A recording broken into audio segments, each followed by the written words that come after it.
नमस्कार,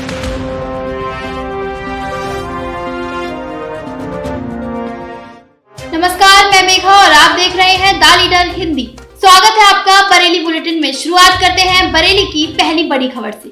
नगटिया चौकी के गोलीकांड को लेकर बहुत ही चौंकाने वाली बात सामने आई है। मुठभेड़ में पकड़े गए बदमाशों में एक पीएसी में तैनात अफसर का फॉलोअर बताया जा रहा है, दूसरा उसका बेटा है। पुलिस मामले की तहकीकात कर रही है। दोनों को क्यारा के पास रात में मुठभेड़ के बाद गिरफ्तार किया गया। इन दोनों में एक ने शुक्रवार को देर शाम चौकी में घुसकर सिपाही विशाल शर्मा पर गोली चलाई थी, जो उनकी पीठ से रगड़ती हुई गुजर गई। पुलिस के मुताबिक पकड़े गए बदमाशों में एक का नाम यशपाल और दूसरा उसका बेटा विकास है। यशपाल को फॉलोअर बताया जा रहा है। आईजी ने कहा है कि पुलिस पर फायर दागने वाले चाहे जो भी हो, उन पर कड़ी कार्रवाई की जाएगी। उन्होंने मुठभेड़ में दोनों को पकड़ने वाली टीम के लिए इनाम की घोषणा भी की।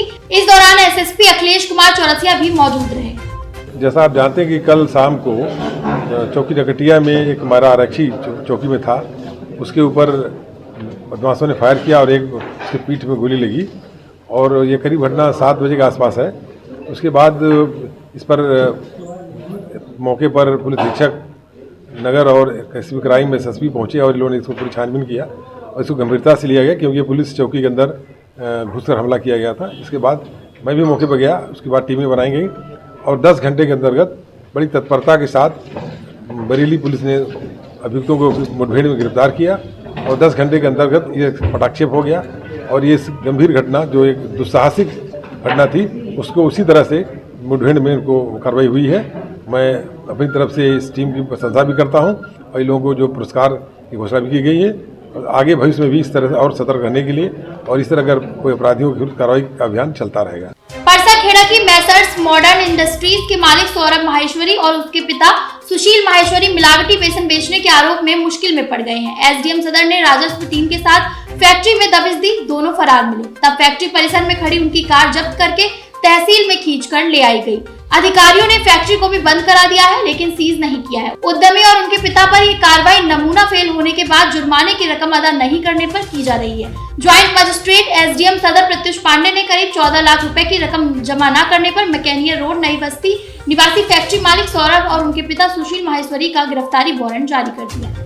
थाना सीवीगंज क्षेत्र के बिबियापुर चौधरी के रहने वाले 25 वर्षीय विकास को पड़ोसी गांव के रहने वाले सुरजीत ने गोली मार दी।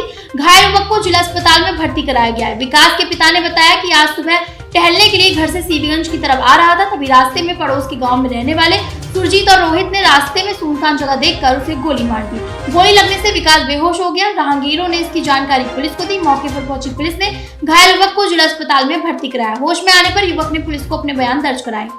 थाना बारादरी क्षेत्र के दुर्गानगर के रहने वाले 18 वर्षीय सुमित पाल की अज्ञात वाहन के टक्कर मारने से मौत हो गई। मृतक के पिता महेश ने बताया कि सुमित सिविल लाइंस स्थित कॉल सेंटर में काम करता था। किसी काम से अरतपुर हाईवे के पास से वापस लौटकर बरेली के लिए आ रहा था, तभी किसी अज्ञात वाहन ने उसे टक्कर मार दी, जिससे उसकी मौके पर ही मौत हो गई। अंदरपाल दुर्गानगर बारादरी। ये अलादपुर चौकी से हमारे पास कॉल गई थी, कहीं ये सुमित नाम का लड़का, इसके पास आईडी निकली थी, ये जॉब करता है, जॉब से आया था वापसी घर।